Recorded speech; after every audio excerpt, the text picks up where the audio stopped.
Okay, so today I'm joined by Chris Mullin, a former Labour MP, former minister, and author of A Very British Coup. Chris, welcome. Thank you. Harry Perkins, not your traditional Labour leader. Why did you give him a landslide election victory? Perhaps we need to go back to where the idea came from in the first place. Please do. A Very British Coup was published in 1982, which was, and the idea was generated when Tony Benn was in the Ascendant, and the establishment were getting a bit nervous about the possibility, remote though I think it probably was in retrospect, that he might one day become Prime Minister. So it was the prospect of a Benn government, really. But I made my Prime Minister look as different as possible from Tony Benn. He's a Sheffield steelworker. And I'll tell you where the idea came from. And it wasn't just me it occurred to. I was on a train coming back from the Labour Party conference in October 1980, and in the company of Stuart Holland, who was then a Labour MP, Tony Banks, who became a Labour MP, and Peter Hain, who also became a Labour MP and a minister. And we were discussing how the establishment would react in the event of a Benn government. And one of our numbers said, "Oh, that would make an excellent novel." To which Peter Hain said, well, he actually just circulated an idea for a novel along those lines to publishers. And Stuart Holland said, well, actually, he'd tapped out by the swimming pool in Greece the previous summer. He'd tapped out 4 chapters of exactly such a novel. So I thought, blimey, I'd better get on with this. And I did. So back to my question, why give him a massive majority? Because obviously our podcast is all about elections. As Sheffield steelworkers, you described, why give him this enormous majority? Well, this is fiction, and enormous majority didn't seem very likely in 1983, although there was a large majority, but it was the other lot who got it. But it had to be a decisive victory, and it had to be a shock to the establishment. So it begins in the Athenaeum, which is the top people's club in Pall Mall. And I think the opening line from memory is, the news that Harry Perkins had become Prime Minister went down very badly in the Athenaeum, and so on. Hardly a surprise. Sheffield also important, as you say, the sort of steel-making crucible, literally, of our country in those days. Traditional Labour area. Obviously, Labour leaders tend to get elected in traditional Labour areas, but aren't necessarily from them. Is there a message there as well? No. I needed a working class hero, and as I say, I had to make him as different as possible from Tony Benn. A Viscount. By people perhaps don't know these days he was a Viscount. I mean, he wasn't by then, but his father had a peerage. His father had also been a Labour MP, and his grandfather. Both his grandfathers had been MPs, though Liberals, I think they were. That's the origin of it. I should just say, it wasn't just us the idea had occurred to. Some years after the book was published, probably around the time of the film, I gave a talk to a book club in Ipswich. And at the back, there was a man who had been a household name, but he wasn't by this time, and he certainly wouldn't be now. Peter Hardiman Scott, his name was, and he was the chief political correspondent of the BBC, or he had been. And in retirement, he'd been writing thrillers. And he came up to me at the end and he said, when your book was published, I was 3/4 of the way through a thriller exactly along these lines. And I showed it to my publisher and he said, well, you're too late. Now, had he got there, I was very lucky. Had he got there first, nobody would ever have heard of me because he was a household name in the early 80s. He was the Nick Robinson of his day. Sure. And did you like Harry Perkins when you wrote him? Do you have to like somebody when you write about them? Well, not necessarily, no. I mean, I've got one or two villains. I think my favourite character in the whole thing is Sir Peregrine Craddock, who was the head of MI5, uh, um, who basically undermined him. And Sir Peregrine features again in the sequel, which I published many years later, which is called The Friends of Harry Perkins. And he's a much more benign character by this time. So, yes, I think he's my favourite character. I have to say that when the film was made in it was broadcast in 1988, where Harry Perkins was played by that wonderful Irish actor Ray McAnally, I was I really did like him. I mean, Ray made him into a really likable, charismatic character. I thought he did a brilliant job. So yes, but after the film, I certainly liked Harry Perkins, and Harry Perkins has been very kind to me. He's probably why I've been able to restore my walled garden in Northumberland. I think it's fair to say he had a very northern, dry sense of humour, didn't he? When he presented Harry Perkins in the film, he was very funny. He had to have someone from Sheffield coaching him in the Sheffield accent because, of course, he's Irish. Yeah, that's interesting. I mean, one of the reasons when I was discussing with my colleagues, I was just explaining to Chris before we started that when I was talking to a friend of mine in Manchester recently about who we should get on this programme, I was talking about Blackadder and the Danny on the Wall by-election and Bob Servant's election in Broughty Ferry with Brian Cox. He said, because he's from Sheffield, and he said you should definitely do A Very British Coup. Obviously, it still has some resonance with people in Sheffield, the fact that they had a fictional prime minister from Sheffield. Do you get invited to speak in Sheffield about Harry Perkins ever? No, funnily enough, I don't think I have. I have done literary festivals in Sheffield, but in relation to other books. But yes, Harry Perkins became briefly, I think, something of a cult figure. I've still got some badges that said Harry Perkins for Prime Minister.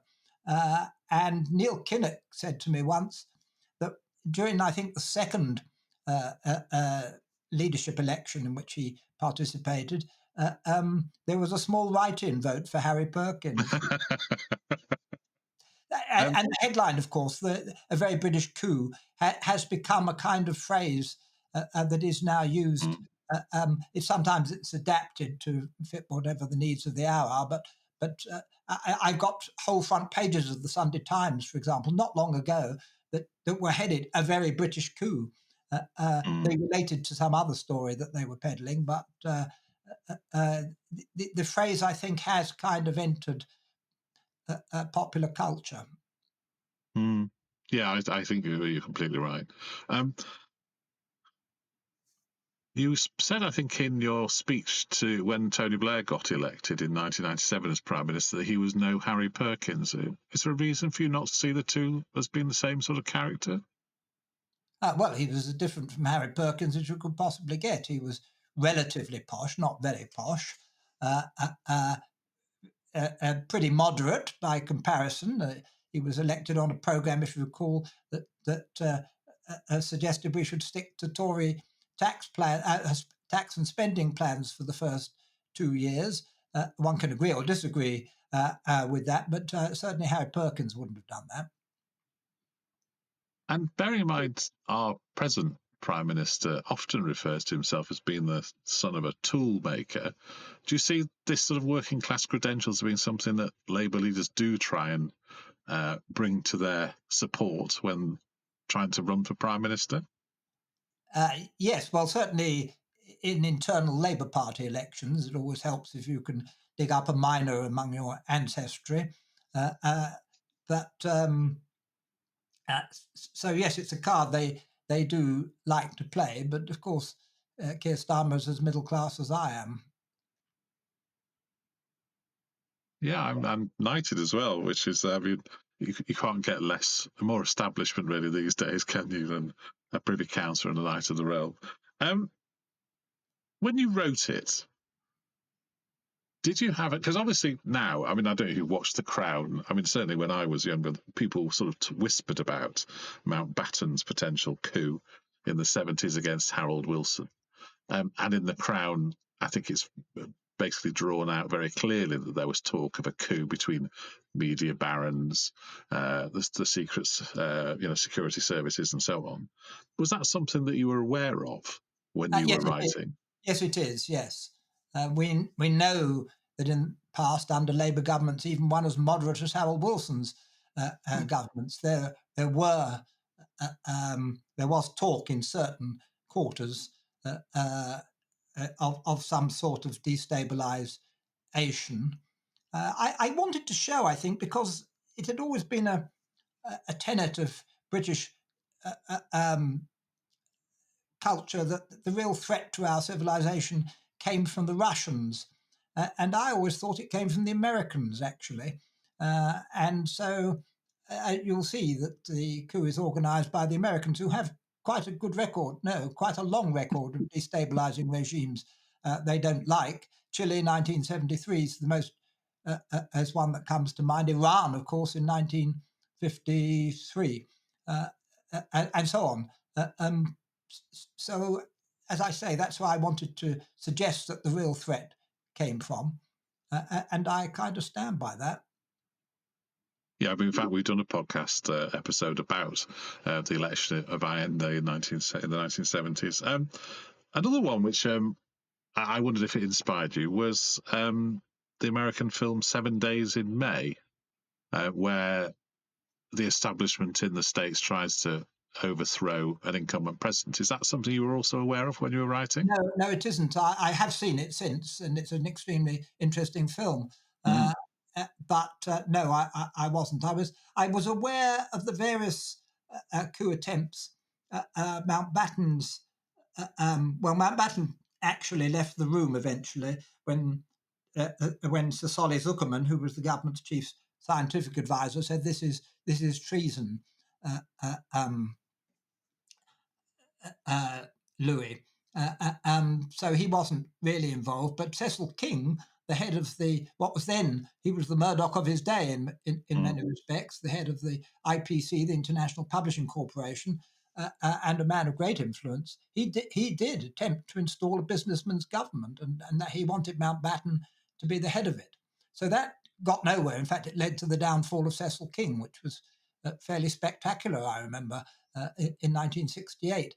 And then in the mid-70s, various military officers started, in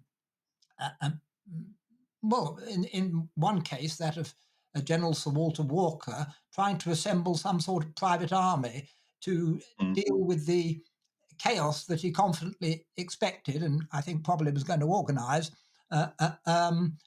from the election of, again, a pretty moderate Labour government in the mid-1970s, but this was the time of various miners' strikes and so forth. Now, latterly, I think General Sir Walter Walker tended to be written off as some sort of nutter or eccentric, but he had been the Commander-in-Chief of NATO Northern Europe. So there was another more sinister figure, Colonel David Stirling, who is the founder of the Special Air Services, and he too was setting up some sort of private security organisation. So there was a certain amount of that about, and even I recall an article in the Times by an anonymous army officer recounting that, talk of maybe having to intervene to correct the result of the election was the talk of the officers' mess in which he frequented. So it's always been around in the background. And again, we saw a bit of it when Corbyn was in the ascendancy. Sir Richard Dearlove, who had been the head of the special of the Secret Intelligence Service, wrote an article. He was retired by this time. Wrote an article the day before the 2017 general election, saying that Corbyn was a threat to the established order and would need to be dealt with, or hinting that he would need to be dealt with. Dearlove, of course, is the man who gave us the Iraq, the weapons of mass destruction in Iraq, for which he has never received sufficient credit, in my view. But is credit the right word? I don't see why not. one of the interesting things was how the establishment reacted to the publication of the book. The first thing that happened was, it was helped because somebody wrote an op-ed in the Times about it, and that led to my being denounced in the correspondence columns of the Times, in particular by Sir Ian Gilmore, who a Tory gent of the old school, actually, who I came to know and respect later on. But we had this spat in the Times editorial columns, with the result that in the early stages it was selling more copies in Hatchard's of Piccadilly, which is the top people's book club, than in Collett's in Charing Cross Road, which was the left-wing bookshop. And then one or two interesting things happened. Well, firstly, one of the reasons A Very British Coups endured is because several of the things that in the novel are only speculation came to pass. So, for example, I had an MI5 agent on the Council of CND, the Campaign for Nuclear Disarmament, and that turned out, after the novel was published, to be a man called, I think, Harry Newton, his name was. And then I had the top brass of the BBC vetting some of their senior journalists. And of course, in 1986, Brigadier Stonham was rumbled, who occupied, I think it was room 101 in Broadcasting House, and was stamping upturned Christmas trees on the personnel files of journalists he thought ought not to, were unsound. And that had gone on for years. And even after Brigadier Stonham was rumbled, the BBC carried on for several years doing that. But the most interesting thing that happened was I was working on Tribune at the time, which, in fact, I was the editor of Tribune, a small left-wing newspaper.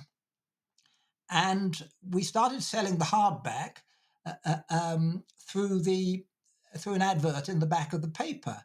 And the first cheque for £6.95 that came in, which was then the going rate for a hardback book, came from the American Embassy. And we duly packed it up and sent it off and waited to see what would happen. And the next thing that happened was an invitation for me to dine with the minister at the American Embassy, who, after the ambassador, is the most senior person in the embassy. And so there came a day when he sent his bulletproof Cadillac to Tribune's multi-story headquarters in Gray's Inn Road to convey me to his mansion in Kensington. And I assumed there'd be a lot of us at this lunch. But when I got there, it was just him and me, and I think one of his colleagues. And I said to him, "Why are you bothering with a minnow like me?" And he said, "Well, I reckon you're among the top 1,000 opinion formers in this country." I said, "I must be number 999. He said, "The other 999 have been here too."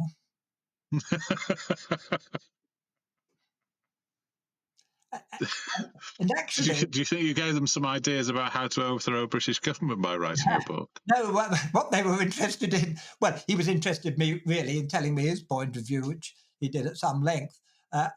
They were a bit afraid of the election of Michael Foot as leader of the Labour Party. I was able to set their minds at rest on that. I said he didn't pose the slightest threat to the established order, and so, dear old Michael, and so it proved.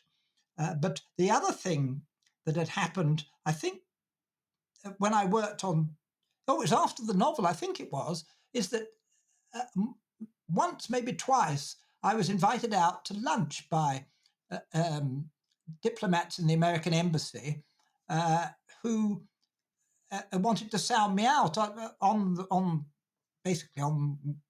whether Foot and as I say, posed any kind of threat, particularly to the presence of nuclear weapons. You must remember this was the time when cruise missiles were being introduced into bases in the UK, which many people thought would make us a target rather than protect us. And there was a lot of big demonstrations. So, and they asked me various questions about that. And a year or two later, I received an anonymous letter posted in Brussels, which was which contained an internal a US government memorandum, CIA, I guess, that listed the questions that American diplomats were to put to their, I quote, their authorized contacts. And those were the very questions that I'd been asked. And indeed, I found that several of my friends had also received invitations to lunch with the same diplomat from the embassy. So they must have been a bit worried in 1983, I think, that that somehow their bases were threatened. Because, of course, that was one thing Harry Perkins was going to do, invite the Americans to take their bases away. I remember vividly the televised dismantling of a nuclear weapon in the program, which would make great TV, wouldn't it? Yes, well, it did. Yes. I'm fascinated by this conversation, this ongoing conversation you had with the American embassy. I presume you're actually gently suggesting this guy was the CIA's man in London. Did you feel that was an interesting thing? I don't think he was the CIA's man in London. American embassies then, and it may still be the case now, had someone attached to each of our main political parties. I don't know about the Lib Dems, but certainly Labour and the Conservatives. And their job really was to, and they were usually, I mean, in the case of Labour Party, they were usually sort of a Democrat persuasion, vaguely left by American standards, so quite sympathetic. And they became good friends in some cases. Neil Kinnock had one. It wasn't especially sinister, but Neil Kinnock had one who was very friendly with for years, who later became their ambassador in El Salvador.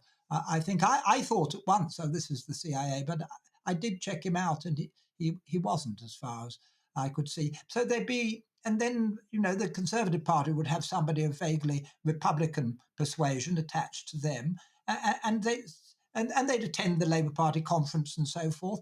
I think the Russians tried the same sort of thing. There were always Russian journalists at Labour Party conference, and I expect they went to the Conservative one too.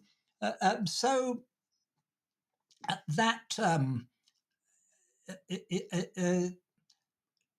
so there was a kind of connection. Yes, it wasn't entirely surprising. Did the Russians come for a chat as well? Yeah. After I wrote an editorial, these were journalists. I mean, of course, to be a Russian journalist based in London, you had to have approval. You had to have approval. Yes, they were young guys. They were quite nice. They were very intelligent, quite liberal. You could talk to them normally. They didn't chant slogans or sell propaganda. I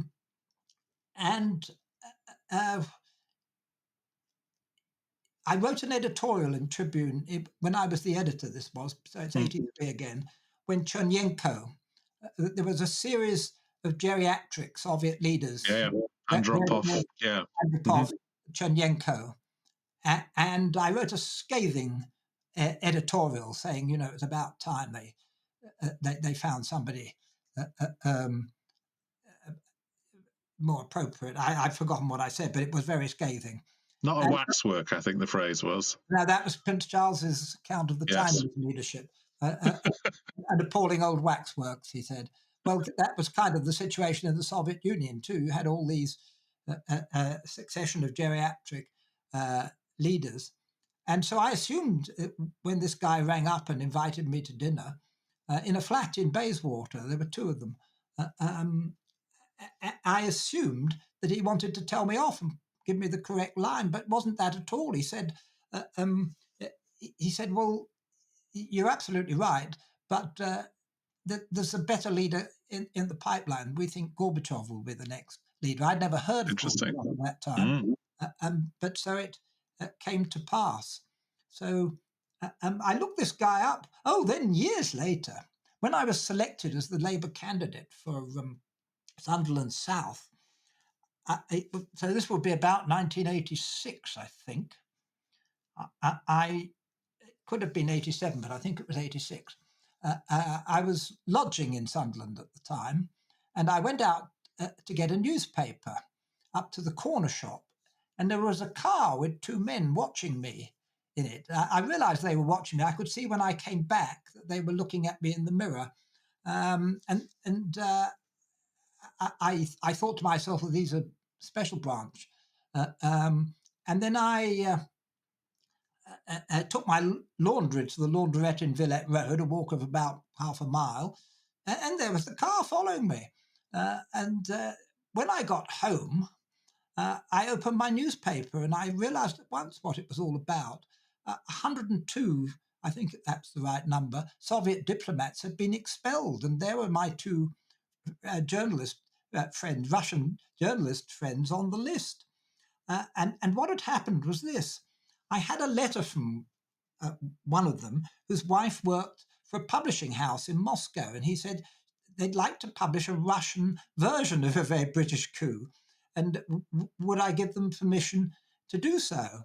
And so I'd sent back a letter saying yes. And that letter had obviously by this time fallen into the hands of MI5 or somebody. So I'm guessing they rang up the local special branch, who probably didn't realise that I was the Labour candidate for Sunderland South and about to be elected a Member of Parliament. I'm not sure their intelligence stretched that far. That would require reading of the local newspapers and things. And I'm guessing that's what happened. I never saw sight nor sound of them again, but I'm guessing that's what happened. Years later, not so long ago, I looked up to see what had become of this chap who was a journalist in my time, the Russian, and he is or was a Russian banker now. He's obviously become very rich. I'm guessing he got rich in the Yeltsin era, and he switched from journalism to banking. But he was a very liberal views by Russian standards. I don't know what his views are now, but the book generated these interesting little episodes. It generated one more, which I ought to tell you about. Go on. After I was elected, but not long after I was elected, so probably 1988, I was invited, along with 4 or 5 colleagues, Labour colleagues, to lunch with Marmaduke Hussey, the rather grand Tory who was the chairman of the BBC. And the purpose of the lunch was to bend our ear on the Broadcasting Act, which was then just a gleam in Mrs. Thatcher's eye, which he was very opposed to, whatever they were planning to do. And we had the lunch took place at Broadcasting House in a sort of boardroom, and we had the top brass of the BBC around the table. And halfway through the lunch, I said, because Brigadier Stonham had been rumbled by this time in the Observer 2 years before, I said, who now works in room 101 now that Brigadier Stonham has retired? And Marmaduke, choking on his smoked salmon, said, I think this is one for you, Patricia. There was a lady called Patricia down the end of the table, and she was the secretary of the BBC, I think. And she hummed and she hawed, and she said, well, she thought it was a special assistant to the Director General. I said, yes, what's his name and what does he do? And although we had the top brass of the BBC around that table, nobody could answer that question. So I said, I'll tell you what, I said, we're only 2 floors up. Why don't I just nip down and knock on the door? Oh, no, I wouldn't do that, they said. And we'll write to you. And after a bit of prompting, they did. And sure enough, it was a Mr. Hodder, whose previous employment had been in the Ministry of Defence. They were still at it, even though they'd been rumbled. So you brought me on to my other question about the establishments. We've spoken about the Soviet Union, we've spoken about the Americans. Did the British establishment respond to your book? Well, I remember Cathy Massiter, who was an MI5 person who resigned in protest against their spying on things that people they shouldn't have been spying on. That's how we knew about Harry Newton, who was on the council of CND. She actually came from Sunderland, and I dropped her a note, and I sent her a copy of the book. Yes, and she said, "Oh, she'd read it when she was at MI5."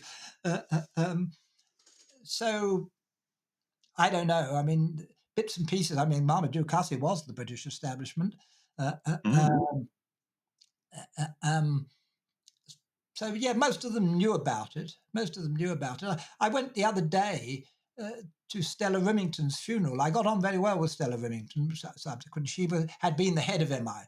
I never thought the day would come when I'd find myself sitting down to dinner with the head, lunch with the head of MI5, but the day did come in the early 1990s when I was on the Home Affairs Select Committee. And subsequently, we were both judges of the Booker Prize, and we got on very well. She was a very decent woman.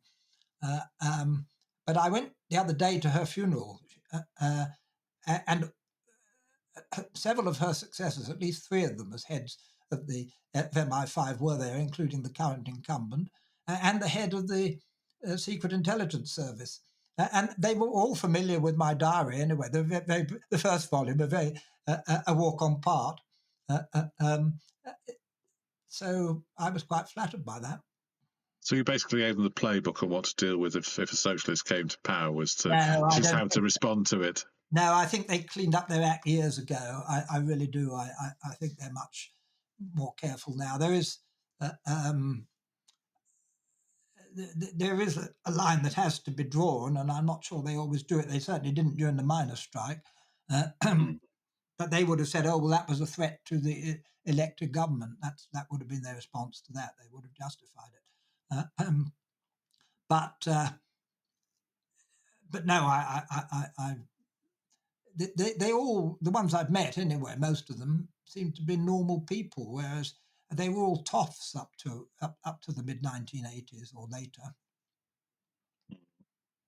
I want to ask you one more question about the Ray McAnally version compared to the book. And also, we're going to carry on and talk a bit about your sequel, Friends of Harry Perkins. The film TV programme, call it what you will, bumped him off at the end of the programme. But the book didn't bump him off. Why? No, well, that's why it's called A Very British Coup. The whole point about a British coup, as opposed to a Chilean type, was they didn't go around murdering people. There weren't tanks in the streets. It was all done in gentlemen's clubs in Pall Mall and Whitehall. So Alan Plater wrote the screenplay, and he wrote a brilliant screenplay, and I'm very grateful to him. And he was a very good writer.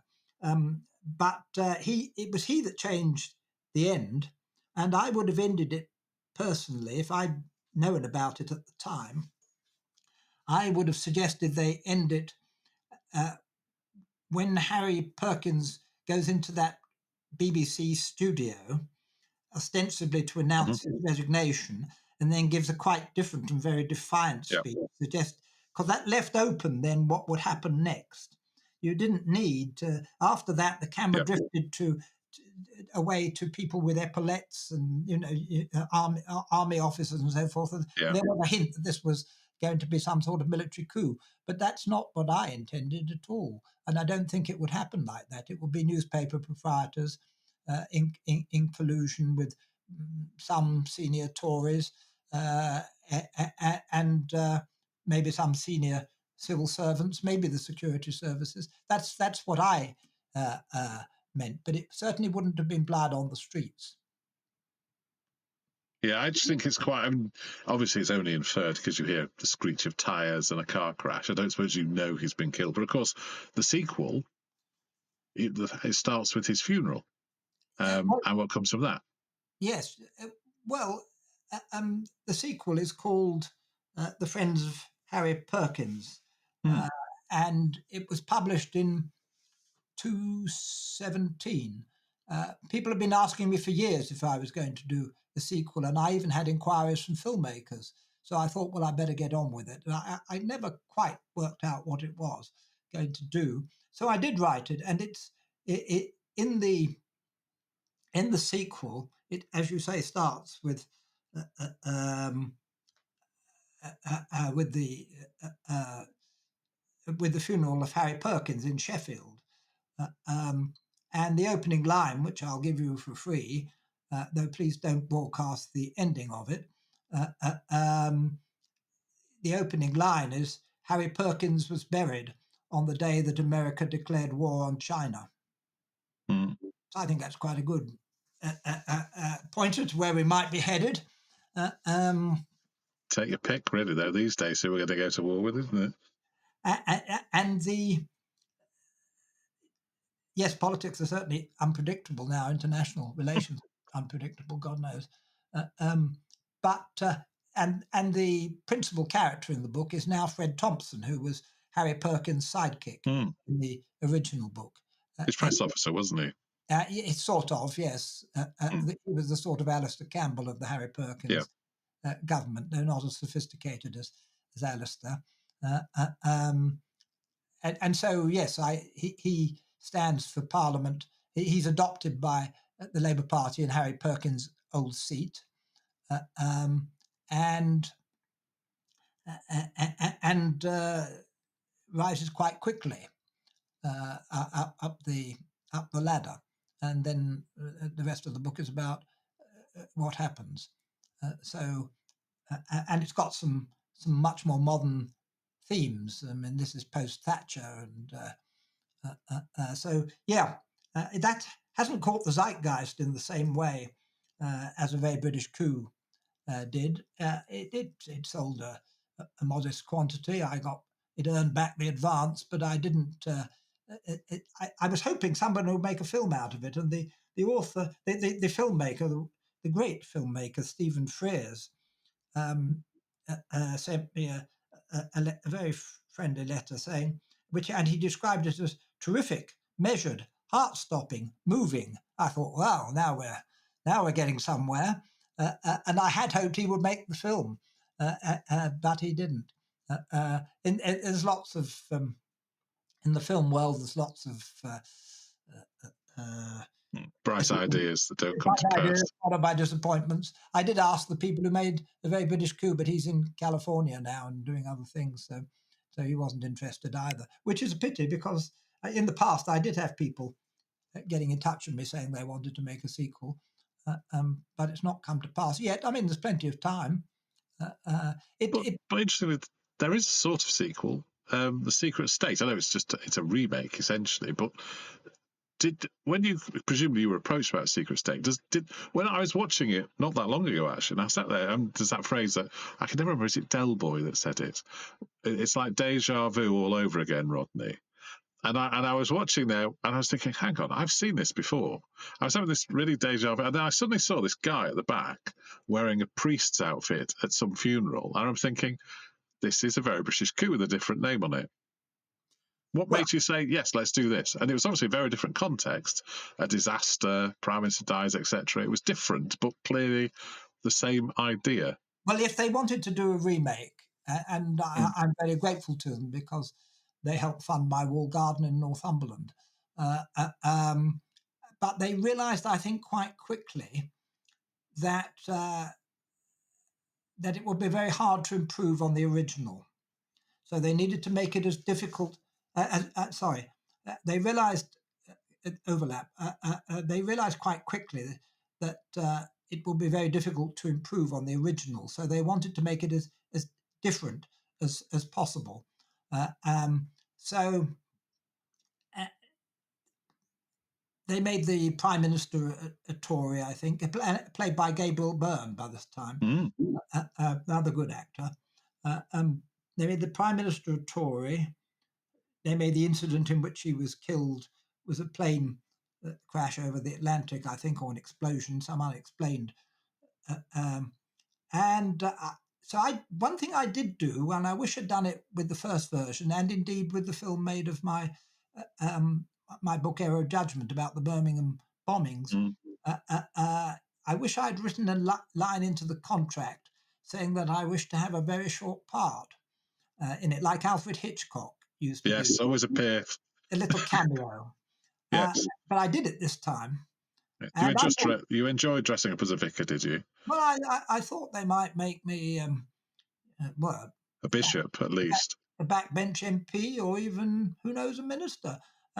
But instead they made me the vicar, conducting the memorial service for the dead Prime Minister.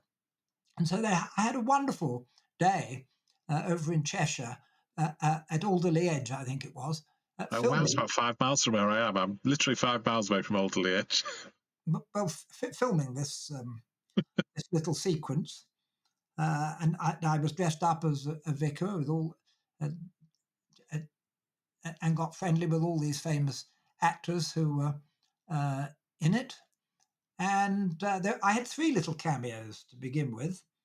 One was I was to stand outside the church welcoming the deputy prime minister, or the acting prime minister. That was Gabriel Byrne, and a very short line to say there. Oh, and then I had to. Then the grieving widow was a very beautiful woman, and that had to be filmed about 10 times. And I was getting on very well with her. And then finally, I had to conduct the memorial service for the dead prime minister. This was all in this rather beautiful old church. There was a choir behind me, and I had just to say about 3 or 4 sentences, and the whole cast of the film were lined up in the church, and so it was my big moment. And this took place in the evening at about 8 o'clock, and it was all done in one take. I thought, and everybody was very kind about my performance. But after a while, I realised the hour was late. They'd have had to pay a lot more money if they, under the terms of the actors' contracts, if they kept us on there for another half hour. And so I realised the director had probably decided not to use that. And sure enough, when I was sent a copy some months later, it was a disc, I put it in my machine and waited with trepidation to see how much of my little part had survived. And there I was for 4 or 5 seconds greeting the incoming prime minister. But both the walk with the beautiful actress had gone, and the memorial service had gone. The choir, everybody had gone.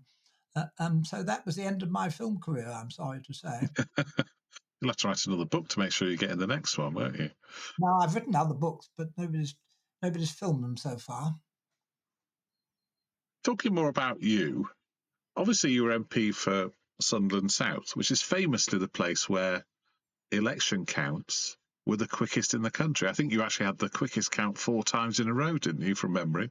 1992, 97, 201, yes, and 2005, yes, 4 times. The last time in 42 minutes. Get that. Do you think that's a good indication of efficiency, or just suggests that we need better counting processes? No, it looks like we had the best counting process. It was all done by clerks, bank clerks. The reason it happened is because a very go-ahead chief executive of Sunderland City Council decided it was time we got on television for good reasons rather than bad, which often Sunderland did feature in some rather depressing stories. And so he organised scientifically the election count. Now, the first time, 92, the half the media didn't realise we were likely to come first, and they all went to Torquay, including Kate Adie, who came from Sunderland. Torquay always used to do well, didn't it? Torquay was always quick. Yeah. Yes. And Kate Adie, who comes from Sunderland, was sent to Torquay. And Sunderland declared well ahead of everybody else. And they kept trying to tell her down the line that Sunderland had already declared. And she couldn't get the message. So she kept saying, Torbay's about to declare, another 2 minutes, another 3 minutes. But we'd already done so. However, by the time of 1997, which was the Labour landslide, everybody came to us. And indeed, we were easily the first again. And so at least a line or two, rather like my film, really, my appearance in the film, at least a line or two of my victory speech, which was very brief anyway, was broadcast to the nation. Well, I suppose if you're the first to declare, by definition, you're the one that most people get to see, aren't you, as well? Well, well, you are, but the commentators like talking, and they can't stop themselves, and they talk over and over. I mean, in '97, for example, I've forgotten who he was. He was a professor from somewhere. Was saying, well, this result was very disappointing. It's a 10.4 swing to Labour. He said, oh, well, there wasn't anything like what he'd been expecting, and there wouldn't be a landslide and so forth. And a few minutes later, he then had to spend another few minutes correcting himself when he realised it was. And so that took up most of the time that should have been allocated to me on the BBC anyway. Obviously, one of the things that you're most famous for in the real world, not the fictional world, is your work on the Birmingham Six. Did that affect your attitudes towards the British establishment and how you framed them in your books, like A Very British Coup? Well, it didn't, because A Very British Coup was written well before I took up the Birmingham pub bombings case. But I certainly came up against the establishment. The legal profession, and the judges in particular, are a mighty vested interest. And so I treated it from the outset, really, as well, as a political issue, which it was. And my job, I felt, obviously I did the investigating first of all, and once I was sure of my ground, I saw my job as raising the level of embarrassment to the point where it became easier to own up to the truth than to carry on covering up. And so that's what I did. The fact that I had a seat in Parliament meant I could confront the people directly responsible for the criminal justice process, successive Home Secretaries and Attorneys General and so forth.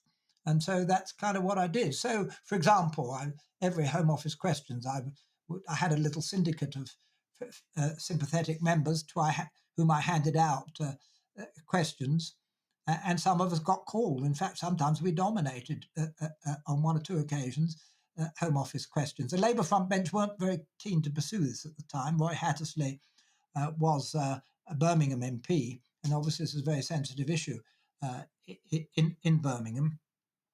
But I'd look for opportunities. One had to be inventive too. So if the question on the order paper was about overcrowding in prisons, I would get up and say, well, one way of reducing overcrowding would be to release the innocent. And then I'd then enumerate the Birmingham Six, the Guildford Four, and maybe Judith Ward as well.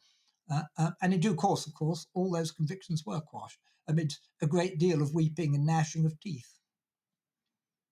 And do you think it also, I mean, one of the things that these days we see is when I was a kid, you used to see MPs shouted at from across the floor for reading. And these days you get people reading questions all the time. Do you think the power of the backbencher is now diminished compared to when you were an MP? Well, it was never that strong under our system. Not like American congressmen or senators who, if they choose to, could exercise considerable power.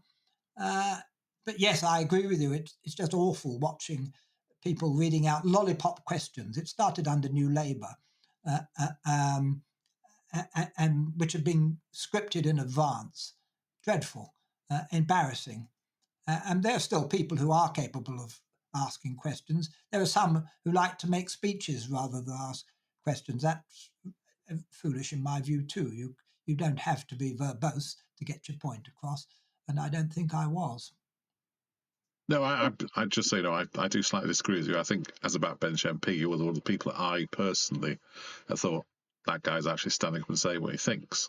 These days, I think that's quite difficult to define which ones are saying what they think, because you see that little piece of cream paper in front of them and you wonder who's written it. Yes. Well, I mean, they may have written it themselves. Many of them are. Many of them are very loyal these days. I'm all in favour of loyalty, but you can carry it too far. What was it like to be played by John Hurt? I didn't have much to do with it, really. This is the film Who Bombed Birmingham, which Granada Television made, based on my book Error of Judgment, which is the truth about the Birmingham bombings. I did work on the 3 documentaries that we put out, but I did see the script in advance and made a few minor suggestions. I never met John Hurt. I heard him on the radio saying how he always liked to meet the people he played, but he never got in touch with me. Jeremy Paxman asked me that question. What was it like? What did I think of it? I think he said that night. It was on Newsnight, and I said, "Well, John Hurt has got more hair than I, but apart from that, it was a fairly good representation." And looking back to it, before we finish, looking back to A Very British Coup, do you think that still resonates today when we look at the state of the UK? Obviously, we've got a Labour government now. Do you still think there are undertones of the establishment trying to prevent things happening? Not really. I mean, half the middle classes vote Labour these days, and the working classes have gone off somewhere to the right. Also, you couldn't get much more moderate than this Labour government.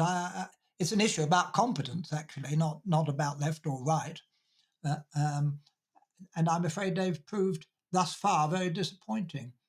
They're in a trap, and it's a trap entirely of, well, it was the Tories who set the trap, but they didn't have to fall into it. In January 2023, Jeremy Hunt, let me take that again.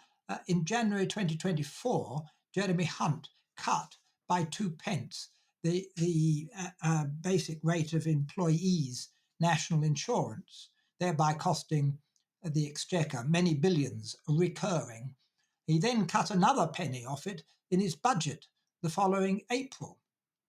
And also in 2024, Rishi Sunak, as Prime Minister, cut a penny, this must have been Jeremy Hunt again, a penny off the basic rate of income tax.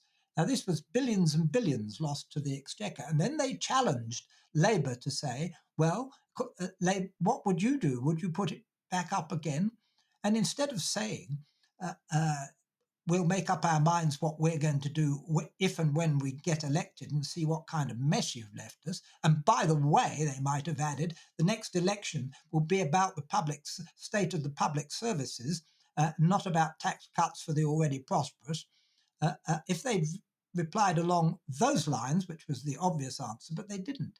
They said, oh no, we won't put up VAT or employee national insurance or income tax. And they completely shafted themselves. They fell hook, line and sinker into the pit that the Tories had dug for them. And they're stuck in it now. I don't know how they get out of it. We'll see when the budget comes, but it made my blood boil, the stupidity of it. And they would have said, that, oh, well, we can't afford to take any risk. We've got to win the election. But it was always obvious at the last election that they were going to win, much more so than in 1997, when Blair was understandably very cautious. We'd been out of office for 18 years. He was very cautious about tax and spend. But in 2024, for the very first time in our lives, there was a more or less credible party to the right of the Conservative Party. And it was clearly destined to take a lot of votes away from them. So it was obvious Labour was going to win. Only the scale needed to be decided. And we saw the scale of it under our first past-the-post system. So what on earth possessed them to make that mistake? I cannot imagine. But they are saddled with it, and it's having long-term consequences. Without bringing my personal history into the question about proportional representation, do you think that we were talking right at the start of this discussion about the mandate that Harry Perkins was given in a two-party system where clearly two parties were the only parties that could practically run the country, and we now have a system which is much more ephemeral, really, with more parties than ever before contesting with credible chances of getting elected. Do you think what constitutes a mandate? Because bear in mind, I think the lowest share of the vote in our lifetimes, the lowest turnout of the vote in our lifetimes occurred at the last election, and a party runs the country with a massive majority with about a third of the votes.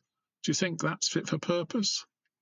Well, it's certainly an issue to win in such a large majority with, as you say, a third of the votes, is a very shallow beach on which to stand, a very shallow water in which to stand.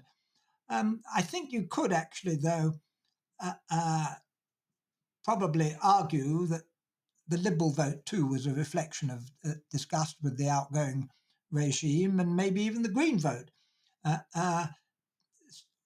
The problem with electoral reform, which I know Liberals, for perfectly understandable reasons, are very keen on, is that it will give you hung parliaments, the purest forms of PR would anyway. You've only got to look at Israel to see what can happen if a handful of extremists control the government. I know there's various forms of PR. The reform that I would favour, and the one which was put to the vote under the Cameron government, was some form of AV, alternative vote, where you wrote down, which actually most of the main parties use on their internal elections, so it can't be so disreputable, where you're in, the voter is invited to put down his or her choice in order of preference. Now, that wouldn't get you anything like proportional representation, but it would mean two things. One is that in order to get elected, you had at some stage to get 50% of the votes, instead of getting elected on barely more than a third. And it would be fairer. It would, but it wouldn't be enormously different. You'd still probably get one party with a large majority, a disproportionate. I'm not necessarily just talking about what's delivered. I'm also talking about the psychology of it. If you get a massive mandate on a third of the votes of 60% of the people voting, and you have 400 people sitting behind you in Parliament compared to 200 sitting opposite you, does that give you a psychological, we are by far the biggest party in the country? And actually, the reality is that most people don't agree with you. Well, if it has given them that, it certainly don't show it, do they? They behaved as though they're a pale version of the outgoing government. Who would have expected not even a pale version? Who would have expected a Labour government to drastically cut overseas development aid, or this year the budget for the national parks, for God's sakes, only a few million anyway, by 8.2%. I mean, these are things the Tories would never have dared do. So I don't think they're behaving with much self-confidence. I think one of the things that a large, an unfairly large majority does give you is it leads to splits and uprisings. Now, this lot are very tame, and many of them were purged before they were allowed, before their nomination was confirmed. But it does tend very often down the line to lead to splits, and you can see all this talk about Starmer, for example. Do we need Andy Burnham as leader? It's all pretty much nonsense, but that sort of thing, it's a luxury you can enjoy if you've got a big majority. It certainly ain't if you've got a very small one. So, yes, go on. My favourite line in the Times of the day about Andy Burnham was he was described as not being the prince across the water, but the prince across the ship canal. Yeah. One thing I was going to say, one question that I've got is, obviously we're non-partisan, we don't get involved in the politics of this, but it does strike me as that there is an issue increasingly where democracy is no longer somehow as important as it was in this process. Do people think their vote can actually have an impact on who runs the country and how it is run? well, all governments lean towards the centre, whatever the programme on which they get elected uh, uh, is. I mean, spare a thought for the French. France is practically ungovernable. They've got three blocks who each have a third of the vote, none of whom will talk to each other. We certainly don't want to go down that road, that's for sure. So there is something to be said for having a decisive majority, a decisive outcome. I have to say the Lib Dems, who of course are very keen on proportional representation, were against it when they, in the days when they were one of the two largest parties, for approximately the same reasons as many Labour politicians. Plus ça change. Is that the phrase? Plus ça change? For approximately the same reasons as many Labour or many people from the two historical parties, two oldest parties, two largest parties are today. Yeah, so yes, what goes round comes round. Now, obviously, we can't make people listen for hours and hours. My final question to you is: how would you recommend to modern writers how they should write political thrillers about elections? And is there anything else you want to tell the listeners before we finish? Well, the only thing I want to tell the readers, if they haven't read the books, I should say, not only A Very British Coup, but The Friends of Harry Perkins, to do so. And if there's any filmmaker out there who wants to make a film of The Friends of Harry Perkins, I'm available. So that's broadly. As to how to write a thriller, I wouldn't presume. I've done 4. One of which did catch the zeitgeist, A Very British Coup, and the others which are in some respects better. The Last Man Out of Saigon, which is about a CIA agent sent into Vietnam in the last week of the war, and The Year of the Fire Monkey, which is about a young Tibetan being recruited by the CIA to assassinate Chairman Mao. They're the other two. And they both sold options on the film rights, but nothing ever happened, and they kind of sunk without trace. But I think in many respects they're better pieces of writing anyway than a Very British Coup. But I'm quite satisfied with how that's turned out. Yes, I must confess that when my friend of mine said to me, "Let's do The Very British Coup," I said, yeah, I completely agree. In fact, I'm going to take chairman's privilege and interview Chris myself because having watched it when I was a kid, I think I was 16, 17 when it came out, I remember thinking that was one of the best TV programs I've ever seen. And it said an awful lot about when I was young, about that question about, cruise missiles, Greenham Common, and how people like Michael Foot, because I always thought at the time, Michael Foot was sort of the person you were looking at. Another sort of intellectual left-wing person who really was nothing like Harry Perkins, but neither was Tony Benn. So I couldn't see who that person was supposed to be. And I wondered if, as it came later, it was more John Prescott than Michael Foot. No, Preza didn't feature on my horizons in 1981 and 2 when the novel was written. But well, we've discussed the origins of it, and it wasn't. I wasn't the only person, as you will have gathered, to think that there was a film to be made out or a book to be written about what would happen in the event of a left-wing Labour government being elected in a country which is really rather conservative, and where the institutions, slightly less so now, but where the main institutions were in the hands of a ruling class, and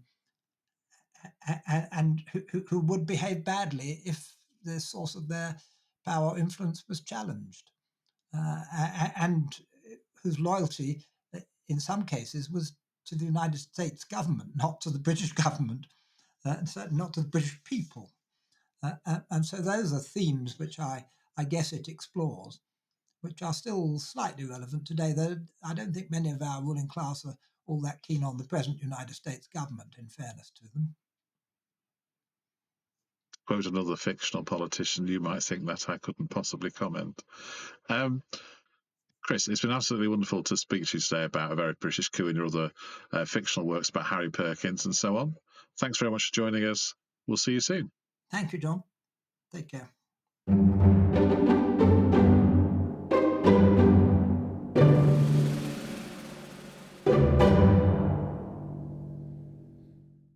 The Observations podcast is being brought to you by Democracy Volunteers, the UK's leading election observation group. Democracy Volunteers is non-partisan and does not necessarily share the opinions of participants in the podcast. It brings the podcast to you to improve knowledge of elections, both national and international.